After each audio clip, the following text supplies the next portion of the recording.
Hi, I've been posting on my Instagram account quite a bit about panic attacks recently, and I wanted to put something here that's a bit longer, bringing it all together, and YouTube's much better for doing that. So, why panic? Well, because it's so common, because it's so bewildering. I'm a GP, and when I see patients with panic, they're often just completely thrown by having a panic attack, particularly if it's new to them. They have all these awful bodily symptoms and they think something terrible is going on in their body. Very often they think they're going to die. They don't know how to control it, and it often is one of the most frightening days in their life. I remember someone recently telling me that was the worst day of my life so far, the day that he had a panic attack.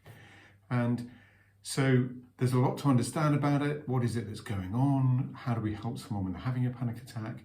How do we understand panic attacks? How can we control a panic attack when we're having it ourselves? And how can we make them less of a problem? So let's try and work through that. The first is to think, well, what is going on with the panic attack? Well, I like to think of anxiety as having a volume control. Sometimes we're a little bit anxious, sometimes we're more anxious. Anxiety with a panic attack is where the volume control has been turned up to 10, 11 out of 10. It's full volume anxiety. And it's when our body's in complete threat mode, where we suddenly feel threatened, or our body is telling us that we're threatened. We go into full flight, fight mode, and we're ready to run away from something or deal with it, or try and get out of a terrifying situation. And they've kind of been designed to keep us safe in extreme situations. So if you're in a burning building, or there's an uncaged lion that suddenly appeared next to you, then that panic, that sense of urgency and real emergency, real danger is very real, and it could save your life. And that's kind of why we've evolved to have panic, in order to keep us safe in an emergency, and also to stop us doing reckless things. If you're climbing a tree and you're tempted to go a bit too high, ultimately you'll get to a point where you're too scared to go any higher, and that might just save your life and stop you being stupid, going too high and falling out the tree and killing yourself. So we need a certain ability to panic and have extreme anxiety to keep us safe, stop us doing reckless things, help us in an emergency. The trouble is, most of the time we're not doing any of that, and sometimes panic gets triggered when we're certainly not in an emergency, and then it becomes problematic. So what is it that gives you the symptoms for a panic attack? The main symptoms you're going to get are racing heart, your breathing will probably be going very fast. You may well feel very lightheaded, dizzy. You might get tingling in your hands and your feet. You might feel very shaky, very tremulous. You might be sweating. And the reasons for those, there are two main reasons why we get all those physical symptoms with a panic attack. One is adrenaline, and the other is what's going on with our breathing. So adrenaline is the hormone that is released when our heart needs to go faster so that we can run for a bus, but also run away from danger. And so that gives us the faster heart rate, the tremor, because our muscle tone increases, and that's great if you're running or acting, but if you're just staying still, it tends to just make you shake. It's what makes our breathing want to speed up. It's what makes us have that feeling of panic inside us. And ultimately it can affect the guts as well, so that we might end up running to the toilet after the whole event. We might be sweaty, come out in a cold sweat. The breathing gives us other symptoms. So when we are panicking, very commonly we will breathe far too fast. I very often breathe up here with our upper chest. And when you breathe fast, you breathe in more oxygen, but that's fine. Your oxygen levels might go from 95, 96% up to 99 or even 100%. That doesn't do you any harm. It's the carbon dioxide that's a problem. When we breathe in to breathe in oxygen, but also to breathe out carbon dioxide. And normally carbon dioxide levels in our blood are only about 4%. And if we breathe fast and we get them down to 3%, we've reduced them by 25%. That's a big reduction. And carbon dioxide is an acid. And so when we breathe off carbon dioxide, our blood becomes less acidic, more alkali. And that starts to cause all sorts of symptoms. It's not highly dangerous, but it causes nerves and muscles to just not quite work properly. And the nerves, therefore, in our fingertips and in our toes, and sometimes even the edge of our nose, can start tingling. We might get pins and needles. It can cause dizziness, makes a feeling like we're going to pass out. We don't actually pass out, but we can feel very dizzy when we hyperventilate, when we overbreathe. And it can also cause muscle tension. If you do it enough, you can get what's called tetany, where your muscles really cramp up and you can't relax them. So that explains the symptoms of a panic attack. It's to do with adrenaline, and it's to do with over-breathing, breathing far too fast. And why does it then happen sometimes when we're not in a dangerous situation? Well, if you're prone to panic attacks, it's often good to go back to the very first time you had a panic attack. Explore yourself way back to there. And very commonly, there's one time when it happened first. And maybe there was an obvious time when, I don't know, you felt trapped, or maybe you were unwell on a plane and you felt you couldn't get out, or sometimes you don't even know why it happened. But the fact is you had your first panic attack, and that's often where it starts. Not always, but it's often where it starts. And then it's like your panic attack alarm becomes oversensitized. And it's a bit like having one of these, a smoke alarm, very important for keeping you safe if your house is burning down, but very annoying if it's too sensitive and it goes off not only when you burn the toast, but whenever you even try to make toast or whenever you put the cooker on. If your smoke alarm went off every time you did that, that would be really annoying. And panic can become like that. You become conditioned or sensitized to panicking in certain situations where there's no actual physical threat. But because you become conditioned to unconsciously and consciously associate that situation with panic and fear, so it happens. So you had your first panic attack driving in a car. Next time you go in a car, or go in a car on the motorway, if that's where it happened, those associations will mean you might start panicking again. And then you get the very real fear of fear. You have a very good reason to be afraid of going in a car on a motorway, because that's where you panicked before, and that's where you might panic again.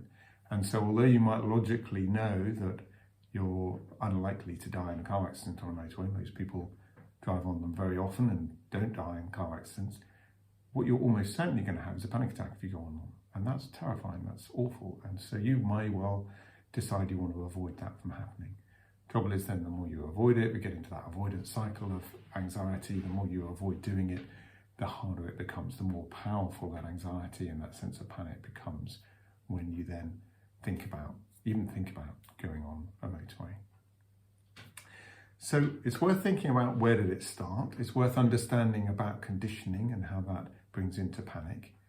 What then can we do when someone's having a panic attack? So it might be someone else is having a panic attack, you recognise it and you want to help them, but also think about this, about how you might help yourself if you're the one that has panic attacks. So in my experience, when I've had patients having a panic attack, there are a few things I find really helpful. The first is, I'm obviously going to talk to them, but before they hear the meaning of my words, they're going to be feeling the feeling of my words and the feeling of how I'm talking. So if I talk in a stressed, shrill voice, if I sound panicked, then that's going to feed their panic. Conversely, if I talk in a very calm voice, if I talk reasonably slowly, not too loudly, make sure that I'm relatively quiet, loud enough for them to hear me, but maybe quiet enough that they have to quieten down a little bit to hear me well. If I can be calm, if I can have a tone about me that is confident, in control and calm in the way I talk, that's the first thing that they will sense. So I'll be talking to them in a steady voice, nice and calmly, fairly continually, giving the impression, I mean it's a true impression, but the key thing is that they get the impression that I'm in control and that it's going to be okay.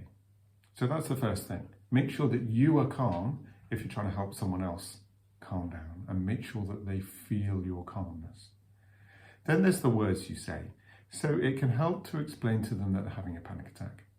But be very careful how you do this. If you say something like, you're just panicking, you don't need to, then actually it doesn't feel like just panicking. There's nothing just about a panic attack. It's terrifying, it's really stressful. So it won't feel like that to them. So you need to validate them. You need to help them understand what's happening and say something like, you're having a panic attack. This is a panic attack. You're going to be okay, but we need to bring you down from this panic. So you've helped them understand it. You've used non-judgmental language. You're not telling them or implying that they're stupid for having this panic attack or that they're somehow messing around. You're just saying, this is a panic attack. I'm going to help you. The next thing is validating that it's very frightening. So it's very tempting sometimes when someone's anxious to say, well, there's nothing to be anxious about, nothing to be frightened about. You're trying to reassure them, but actually they're terrified, and it's the panic attack they're terrified of. So there might be nothing to be frightened out there. There might not be anyone about to attack you, or a fire, or any immediate threat, a physical threat, but there's everything to be frightened about because you feel like you're going to die, and it's terrifying.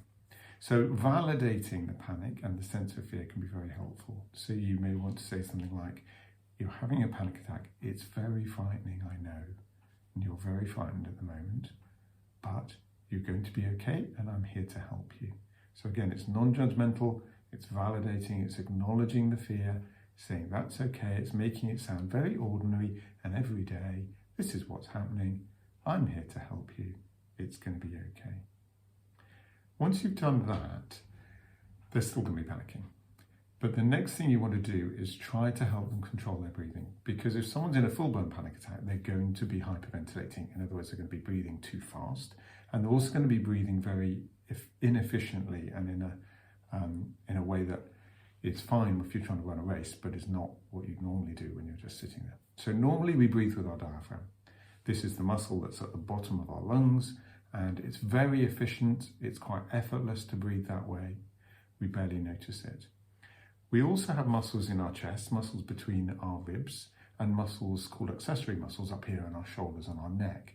And these can help to expand the rib cage and pull against the diaphragm, which is expanding the lungs down this way, and then the rib cage can expand and pull the lungs out that way. Now, these are really helpful muscles when we really want to exert ourselves. They're like our turbo boosters. So if we're just jogging along, we're mostly using our diaphragm, but if we want to really race, we need to use our turbo boosters. These are these muscles, and that gives us that extra 10-20% of lung capacity, which can then really help us run as fast as we possibly can. The trouble is they're very inefficient at normal breathing. They're just good for that real exertion breathing. When you're panicking, your lungs are trying to prepare for real exertion, and yet you've got nowhere to run to, so they kind of don't have the right job to do, which is why we blow off all that carbon dioxide and cause the dizziness. Because you might be thinking, well, why? You said before when we breathe too fast we get dizzy, but you don't get that when you run for a bus. Well, that's because although you're blowing off carbon dioxide, your muscles are generating more carbon dioxide because of the activity you're doing, and so it keeps it in balance. It's when you're breathing fast and not doing the activity that you then get the dizziness and the lightheadedness and all of that. So you want to steady down the breathing. Question is, how do you do that? If you say take deep breaths, then instead of going, they might just go, which just makes them hyperventilate even more.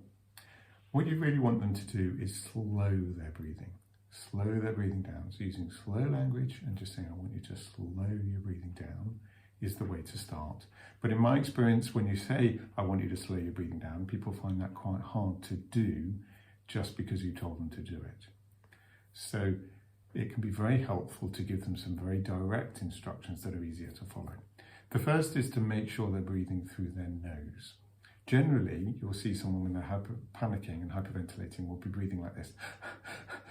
They'll be gasping and taking very short breaths, usually through their mouth. First thing, just tell them, I want you to breathe through your nose. Close your mouth and breathe through your nose. That's a really good start. It's more efficient to breathe through your nose, but also it's harder to pant. It's less instinctive to go like that, and we tend to breathe steadier through our nose. It's a slightly smaller opening, and so you kind of want to breathe a little more slowly. So that's a good start. You might also, if they give you permission, if you feel comfortable doing this, just want to put your hands on their shoulders and just gently say, relax your shoulders, just drop them down, because they'll be breathing up here. And if you can help encourage them to bring their shoulders down, then that can be really helpful. Reinforce what they're saying with encouragement. So constantly be saying, breathe through your nose. Brilliant, that's really good. You're breathing through your nose really well there. That's fantastic. If they start breathing through their mouth again, don't tell them off. Just say, just reminding, breathe through your nose. So just close your mouth again and breathe through your nose. Don't be surprised if it takes them a while to get this.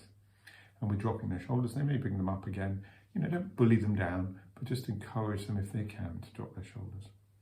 And then the best way to get them to breathe more slowly is to count through their breathing. And you might want to do a thing called box breathing here. If you imagine you have a box and you're going to get them to breathe, let's go this way, to breathe in for 3, and then hold their breath for 3, and then breathe out for 3, and then hold their breath for 3, and then breathe in for 3. And if you talk them around, so just go, breathe in, 1, 2, 3. Now hold, 1, 2, 3. And the holding is really important because it's kind of easier to follow that instruction. Often when you say breathe in, to start with, they'll be going, don't tell them off, just say in one breath, breathe in, and they'll get it eventually, but very often they'll be able to hold for 3. They won't be able to hold for much longer, but if you hold, 1, 2, 3, now breathe out, 1, 2, 3, and hold, 1, 2, 3. Don't be too bothered if they don't get it to start with. That rhythmic description of just going round and round that circle with your voice, when they're following your voice, they're doing the holding of the breath, then they're going to start calming down. They'll follow that pattern and they will start calming down. And even if sometimes they hold their breath for 3, and sometimes they just take 1 breath rather than 3 on the intake, they'll be starting to calm down. And the more they calm down, the better they'll get it. Keep encouraging them, keep saying, yes, brilliant, that was a really good hold, well done, you're doing really well. And all that feedback, that encouragement will really help them to feel calmer, and then you're in a virtuous circle. The calmer they feel, the more they'll be able to follow your instructions with the box breathing, the calmer they'll feel. And then at some point, you might be able to get them to talk. And the reason for getting them to a point where they can talk is that actually it's quite hard to hyperventilate when you're talking. You kind of have to go a little slower. Don't ask them anything stressful. Don't say, what are you frightened about? You might just talk about something that crops up, something fairly minor, maybe even something funny. Sometimes if it seems right to just have a little bit of humor, then, if they give a little bit of a laugh, that's a very different emotion to fear, and it will help to counter that a little bit. You can have a little joke at yourself. You can, sometimes I might tell someone off in a really jokey way and say, oh, you're cheating there, you took 2 breaths in, but only in a very light-hearted way. And that can sometimes distract them from their fear, give them a different emotion to think about, a slightly silly or humorous emotion. And then they might start telling you a little bit about, you might just say, oh, were you at work today? Or, who's with you in the car? Or, what are you planning later on, or something like that. And then if they can start talking to you, they'll start calming down. They might just need to be reminded to stop breathing here and to start breathing with their diaphragm, and gradually you've talked them down from their panic attack. And you can think the same thing yourself. Box breathing is something you can learn to do yourself, reminding yourself if you're feeling anxious or panicking, am I breathing through my nose or through my mouth? Nose is always going to be better. Have I got my shoulders up here? Do I need to drop them? And do I need to slow that breath out and hold my breath? And then slow that breath in and hold my breath and slow that breath out, so that I gradually regain control. And one of the really important things about panic is if you can learn how to control it by those sorts of techniques, by helpful ways rather than unhelpful ways, like avoiding or having a stiff drink or having to take a sedative tablet, because that's the only way you can stop yourself panicking. If you can learn how to gain control of those panic attacks, then that is a really important part of not having panic attacks in the first place. Because if you know that when a panic attack comes, you can handle it, you can manage it, you know how to bring yourself down, you know that you're going to be okay, you can remind yourself you're going to be okay, you can have that voice that I was just using going around in your internal monologue in your head, then you know that you don't have to be so fearful of panic attacks, you're unconsciously less fearful of them. And that in itself can be very powerful at preventing future panic attacks. Now, you might also want to work with a therapist about, well, where did they come from, and looking at underlying anxiety. There's a lot more to it. But the more you can make panic attacks less something to be afraid of, the less you'll be afraid of them, the less likely they are to happen. And you get into this virtuous cycle where you then don't have to avoid quite so much because you're not so fearful, and therefore they start happening less, and therefore you break the link between the thing that you were conditioned to, maybe it is driving a car on a motorway, and the panic, and then you can just go and drive a car on a motorway at some point without even thinking, and sometimes be surprised to remember that you used to panic doing that. So gaining control of panic is fundamental, not just to helping you now, but also helping you in the future. And it also means you can change your mindset if you have a panic attack. Say you go and you have a panic attack, you think, oh, I'm going to try and do that thing I've been avoiding. And then you feel anxious and you panic and you start panicking. You can think, this is a failure, this is a disaster, I shouldn't have done it, it was a terrible idea. But if you can control your panic, if you can manage that panic and bring yourself down and actually not run away and be okay, then that's a success. That's a real win. Because that then is something that can give you confidence the next time. You can think, well, I'm a bit scared of doing that, I might have a panic attack, but actually I was okay last time I had a panic attack, I managed it, so I can manage it again. So you then have panic attacks, in a sense, are your training ground. You know, if every time you went out you never had a panic attack, well, if you were never going to have one again, that would be fine. But if you go out and you kind of get lucky and you go and do that thing and don't have a panic attack, well, that's fine. But if you did have a panic attack, it's a training opportunity. It's a time to learn how to control it, how to manage it, and that then makes them less likely to happen. So try not to see panic attacks as a defeat when they happen, so much as an opportunity to get better at managing them. Now, you want to feel equipped to do that. Going into an environment where you start panicking and you have none of the skills to know how to manage a panic attack, that's not very helpful. And you might want to pick your timing, you might want to do some therapy first. You know, it's very personal as to how you tackle this. But understanding that how to control panic attacks will actually reduce the number of panic attacks in the future is really key and a very powerful way of thinking. So I hope you found that helpful. I do a lot of shorter videos on Instagram. I'm going to keep YouTube primarily for longer ones where I try and bring it all together. If you found this helpful, do like and subscribe. I'd love to hear your comments. If there are things that you found helpful with managing panic attacks or your experience of panic attacks, put it in the comments because that helps other people if you share your experience. Thank you very much for listening and see you all next time.